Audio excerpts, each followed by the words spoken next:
तो जहां एक तरफ सनातन बोर्ड की मांग हो रही, वहीं महाराष्ट्र चुनाव की भी आप बात कर लेते हैं, क्योंकि सनातन यहां एक बहुत बड़ा मुद्दा निकलकर सामने आ गया है। और जो सनातन को लेकर मुखर होकर बोलते हैं, जो अपनी बात रखते हैं, उन पर अब हमले हो रहे हैं। जी हां, ऐसा हो इसलिए रहा है क्योंकि डर यहां पर विपक्ष को सता रहा है और जिनसे समर्थन लिया है उसी में से कुछ शरारती तत्व हैं जो हमला कर रहे हैं। देखिए, कट्टरपंथियों के निशाने पर अब वो सनातनी आ गए हैं जो खुलकर अपनी बात सनातन धर्म को लेकर रखते हैं। महाराष्ट्र में नवनीत राणा पर हमला हुआ है। आपको बताते हैं यह हमला हुआ कहाँ है। देखिए, कुर्सी से नवनीत पर हमला किया, कुर्सियां फेंक दी गई। सोचिए, सभा करने पहुंची थी, क्योंकि अभी सभा करने तमाम नेता पहुंच रहे हैं और नवनीत राणा भी, क्योंकि बीजेपी की फायर ब्रांड नेता हैं, लगातार लोगों के बीच पहुंचती हैं, वो पहुंची और यहाँ पर मुस्लिम समुदाय के लोगों ने, उसमें कुछ शरारती तत्व थे, उन्होंने हमला कर दिया और नवनीत पर थूकने की भी कोशिश की। किस तरह की चीजें की गई हैं आप ये देखिए।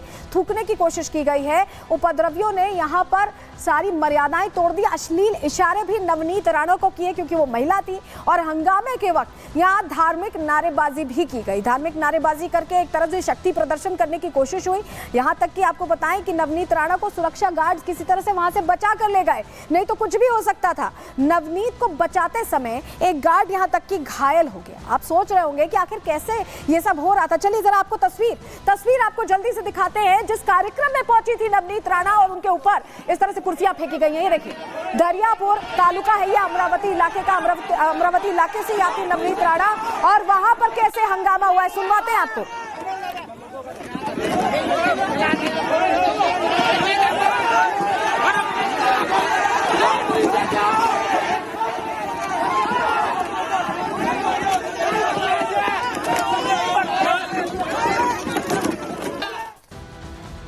ये हमला हो गया, लेकिन नवनीत राणा का मनोबल नहीं डिगा। क्या कहा है नवनीत राणा ने इस तरह के हमले के बाद, पहले वो सुना रहे हैं आपको। बहुत शांति प्रिय से जो हम सभा कर रहे थे और सभा के दौरान जब मैं भाषण दे रही थी, दूर से ही कई लोगों की हुटिंग शुरू हुई और उन्होंने स्पष्ट जोर जोर से यही कहा, अल्लाह अकबर के नारे शुरू किए। हमारे कई लोग थे, जब आपके चाहने वाले लोग आजू बाजू खड़े होते हैं तो उससे आपको समझ में आता है कि कुछ तो गड़बड़ वहाँ पे चल रही है। उद्धव बाला साहेब ठाकरे जी हे नाम उनके बीच में से गायब हो गया है, तो अभी जनाब उद्धव ठाकरे जी बन गए। तो स्पष्ट है कि जिस पक्ष का तालुका अध्यक्ष वो वहाँ रहते हैं, ये सीधा सीधा उन पे इशारा जाता है कि उन्होंने ये किया हुआ सभी कृत्य हैं उनके लोगों ने। मुझे लगता है मेरे विचार, जब 14 दिन मुझे जेल में रखा था हनुमान चालीसा पठन करने के बाद भी कोई मिटा नहीं सका। मेरे विचार कल भी थे, आज भी है और आगे आने वाले आखिरी सांस तक मैं विचार लेके चलूंगी। लेकिन नवनीत राणा पर हमला क्यों हुआ? हम कह रहे हैं सनातन को लेकर मुखर होकर अपनी बात रखती हैं, लेकिन नवनीत राणा देखिए कट्टर समर्थक हैं सनातन धर्म की और इसको लेकर वो बिल्कुल गुरेज नहीं करती कुछ भी बोलने से। और उन्होंने भी सनातन बोर्ड बनाने की मांग का समर्थन यहाँ पर किया था, आवाज उठाई थी। सनातन को लेकर मुखर होकर बोलती हैं, किसी भी मंच पे जाती हैं, बिल्कुल डिगती नहीं है।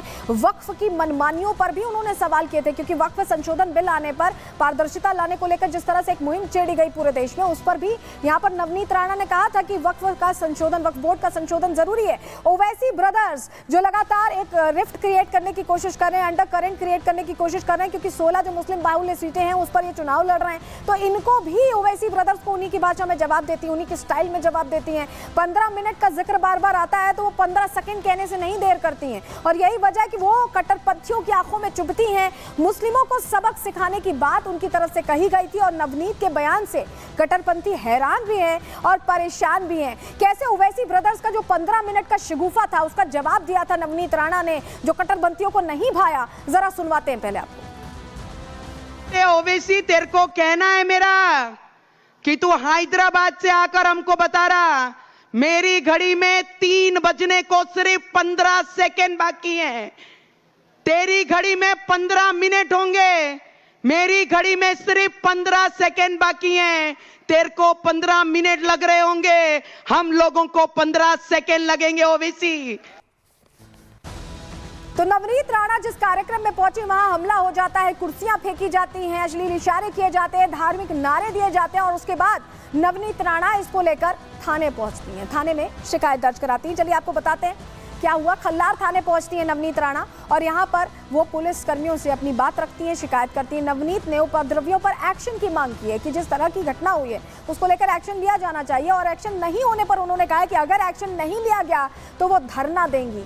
नवनीत की शिकायत पर अब पुलिस ने देखिए FIR दर्ज कर ली है, और इस मामले में पुलिस ने अब तक 45 लोगों को, कितनी बड़ी संख्या में लोग पहुंचे थे, 45 लोगों को आरोपी पुलिस ने बनाया है जो शरारती तत्व के तौर पर उसमें हंगामा कर रहे थे। 5 उपद्रवी नामजद हैं इसमें। पुलिस ने 3 को इस मामले में अब तक गिरफ्तार कर लिया है, और कट्टरपंथियों को नवनीत राणा ने सीधे सीधे चेतावनी भी दे दी है। लेकिन चलिए जरा आपको तस्वीर दिखा देते हैं जहां खल्लार थाने पहुंची नवनीत राणा, और शिकायत दर्ज कराने के बाद सीधे सीधे उन्होंने कह दिया कि धरना दे देंगे। तस्वीर आप देख रहे हैं, ये खल्लार थाना पहुंचने की तस्वीर है जहां नवनीत राणा शिकायत दर्ज कराती है और कार्रवाई भी इस पूरे मामले में होती है।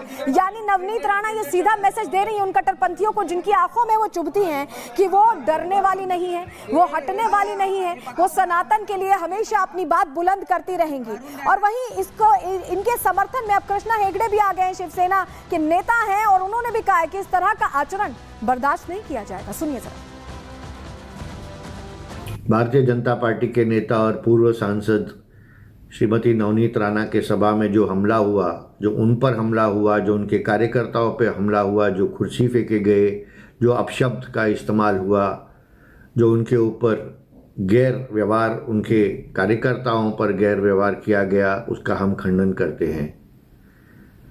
वहाँ पर अमरावती पुलिस ने, दरियापुर पुलिस ने केस दर्ज की है, FIR दर्ज की है, और हम विश्वास करते हैं कि पुलिस इन आरोपियों को जल्दी पकड़े। महाराष्ट्र चुनाव में इस बार वोट जिहाद वर्सेस धर्म युद्ध की लड़ाई चल रही है, और जहां उलेमा मौलाना समर्थन में उतरे हुए हैं, MVA के लगातार कह रहे हैं वोट करो, वहीं सनातन को लेकर लगातार उनके मन में डर भी है, क्योंकि जो भी फायर ब्रांड नेता पहुंच रहे हैं वो खुलकर बोल रहे हैं, और ऐसे में विपक्ष घबराया हुआ है। और यही वजह है कि इनमें से कुछ कट्टरपंथी, कुछ शरारती तत्व इस तरह से डराने की कोशिश कर रहे हैं हमला करके, लेकिन नवनीत राणा जवाब दे रही हैं, और ये जवाब उनका भारतीय जनता पार्टी की तरफ से भारी जवाब है कि चुनावों में इस मुद्दे पर वो चुप नहीं रहने वाले। रिपोर्ट आपको दिखा रहे हैं।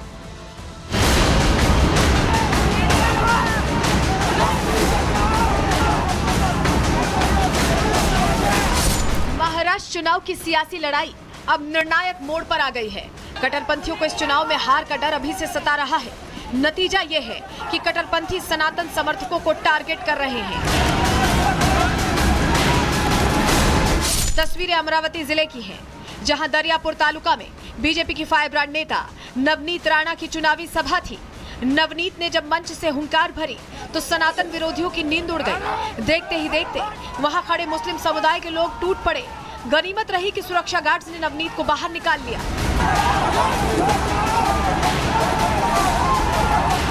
हंगामे के दौरान की तस्वीरों में आप साफ देख सकते हैं कि कैसे मुस्लिम समुदाय के लोग नवनीत पर कुर्सियों से हमला कर रहे हैं। अल्लाह अकबर के नारों के साथ अश्लील इशारे किए जा रहे हैं। हैरानी की बात यह है कि उपद्रवियों में जरा सा भी खौफ नजर नहीं आ रहा है। अमरावती में नवनीत राणा पर हमले से एक बात तो साफ है कि कट्टरपंथी बौखला गए हैं, और ये बौखलाहट इस कदर हावी है कि उन्हें कानून का खौफ तक नहीं है। अब सवाल यह है कि क्या देश में सनातन की बात करना गुनाह है, क्योंकि नवनीत राणा से कट्टरपंथी इस बात से भी बौखलाए हुए हैं कि वो सनातन के समर्थन में मुखर होकर बोलती हैं। Bureau report, Republic Bharat. तो नवनीत राणा को जहां धमकी दी जा रही है, इस बीच सनातन को लेकर बोलने वाले, मुखर होकर बोलने वाले एक और चेहरे की एंट्री महाराष्ट्र चुनाव में हो गई। हम बात कर रहे हैं माधवी लता की। माधवी ने MVA नेताओं पर हमला बोला है, और हिंदुओं को बांटने का आरोप उनकी तरफ से लगाया गया है महायुति को लेकर, अब महाविकास अघाड़ी को लेकर, माफ कीजिएगा, और सीधे सीधे कहा गया है कि हिंदुओं को बांटने की कोशिश हो रही है। MVA औरंगजेब का राज लाना चाहती है, ये कह रही है माधवी लता। और उद्धव ने बालक साहब के जो उसूल हैं बाला साहब के, उन्हें तोड़ दिया है, ये भी माधवी लता ने कहा। MVA मुगल और अंग्रेजों के साथ खड़ी है। जो तमाम शब्द यहाँ पर यूज किए जा रहे हैं महाविकास अघाड़ी की तरफ से, उनका जिक्र यहाँ पर माधवी लता कर रही है। क्या कुछ माधवी लता ने कहा है और किस आक्रामक अंदाज में कहा है, सुनवाते हैं। ये औरंगजेब का जो जमाना ये लोग लेके आना चाहते हैं, क्योंकि बाल साहेब जो सिर्फ हिंदू धर्म के लिए जिए हैं, वो एक ही बात बताए कि हम अपना दुकान बंद कर लेंगे जिस दिन कांग्रेस से हाथ मिलाना है। लेकिन उनके सुपूत तो आज कांग्रेस से ही मिले और औरंगजेब के बड़े तारीफ कर रहे हैं। तो उन्हें बताने दीजिए, और सारा महाराष्ट्र को भी हम ये बताएंगे कि औरंगजेब ने उसके पिता का सर काट दिया और ये उद्धव ठाकरे ने बाला साहेब साहब का उसूलों को काट दिया। वो भी औरंगजेब, ये भी औरंगजेब। महाराष्ट्र, तुमको राम को लाने वाले राम को चुनना है। और चलिए आगे बढ़ते हैं, महाराष्ट्र से बिहार का रुख करते हैं, जहां धर्मांतरण का बकायदा बिहार के बक्सर में रैकेट चलाया जा रहा है। नौकरी, शिक्षा, ये तमाम चीजों का, पैसों का लालच देकर ये पूरा खेल कैसे खेला जा रहा है, अब बात इसी की करते हैं।